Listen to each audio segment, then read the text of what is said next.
계엄 선포에 따른 법무부 공무원 비상 소집령이 내렸다는 사실을 알게 됐습니다.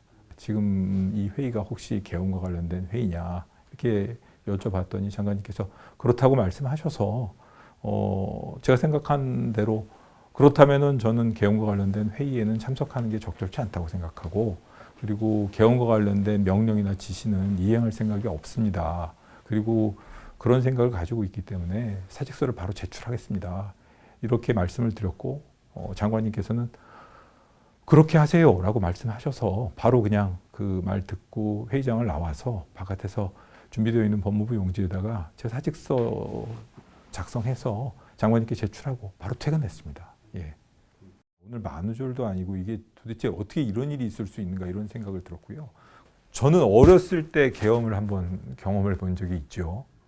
그 12.12 사태라는 것. 12.12 사태는 이미 반란으로 규정된 반역적 행동입니다. 국군 통수권자이고 국가 원수의 자리에 있다는 것도 위험한 상황인데, 그걸 주변에 있는 참모들이 제대로 말릴 수 있는 시스템이 갖춰져 있지 않았고, 그런 과정에서 이게 제대로 의사결정이 이루어질수록 옆에서 조언하는 역할이 과연 이루어졌는지 그것도 의문이고요. 그 다음에 이런 말도 안 되는 결정을 실행하는 세력들이 있다는 게 그게 일부인지 얼마에 지나지 않는지 모르겠지만 지금 이건 너무 시대착오적이지 않습니까? 전두환 시대에나 있었을 일이고 이런데 지금 전두환 이미 내란 수괴로 규정이 된 그 사람들보다 더한 이런 상황, 그때 상황보다도 지금 더 어떻게 보면은 감찰관이라는 직무상의 특성상 제가 보기에는 뭐 계속 감찰관 자리에 있다 그러면 오늘 그 자리에 있었던 사람뿐만 아니라 예를 들어 법무부든 뭐든 조금이라도 이 계엄 지금 해제된 계엄과 관련된 부안해동하는 발언이라던가 그에 대한 뭐 찬동하는 발언을 한 사람에 대해서 일체 다 조사를 해야 될 텐데요.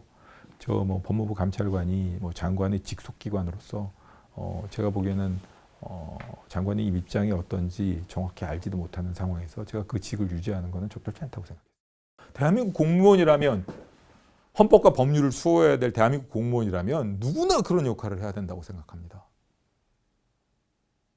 그리고 출발 자체가 위법한 계엄에서 출발한 명령이라면 그 뒤에 부분이 공무원으로서의 통상적인 직무 수행에 해당하는 경우라도 그걸 따르는 거는, 극단적인 예를 든다면 아우슈비츠의 가스실을 운영하는 간수 같은 입장이 될 수가 있는 거예요. 그리고 원래 이런 그 거대한 악이라던가 거대한 불법 행위는 말이죠, 그냥 그 따라가고 있는 조용히 침묵하는 그런 사람들, 그리고 뭐 조용히 그냥 뭐 그 나는 내 임무를 수행했노라 이런 사람들, 평범한 사람들에 의해서 악이 저지러지는 거지. 그리고 저는 그런 것도 감당할 수가 없었습니다.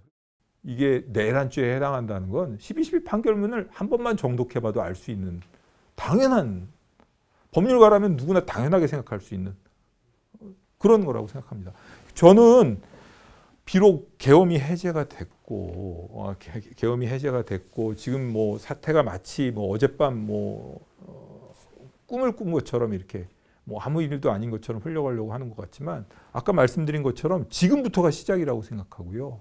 이거는 전두환 대통령을 법정에 세우는 데까지 97년, 98년, 99년 요 무렵에 세웠죠.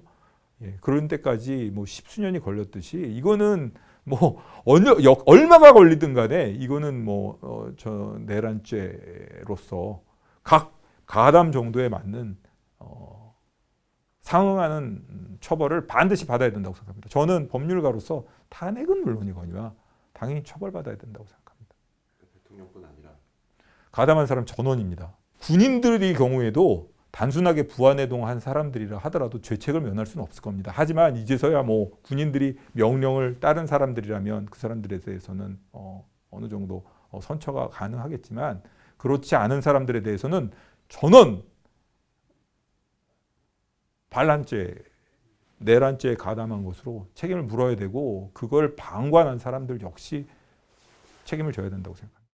우두머리, 두목에 해당하는 사람, 그리고 중간 간부에 해당하는 사람, 그리고 단순 가담자가 있거든요. 전원 다 중형에 처하게 되어 있고, 특히 수괴의 경우에는 예전에 보시면 아시겠지만 사형 또는 무기 이런 중형에 처하도록 되어 있습니다. 그리고 내란죄라는 거는 예전에는 이제 말을 순화시키기 전에는 제가 공부할 때는 국토를 참전하거나 국헌을 문란할 목적으로 이렇게 되어 있는데, 국토를 참전한다는 거는 대한민국의 일부를 차지해가지고 반란을 일으켜서 이게 자기 영역이라고 주장하는 경우, 이게 보통 분들이 생각하는 통상적인 내란이고요. 지금 이런 위기 상황도 아닌데 혼자만의 위기 상황이라고 주장하는 이런 착각 속에서, 그리고 개인의 안위를 국가의 안위와 혼동하는 이런 정신 착란에 가까운 이런 판단 하에서 이 계엄을 선포한 건데요.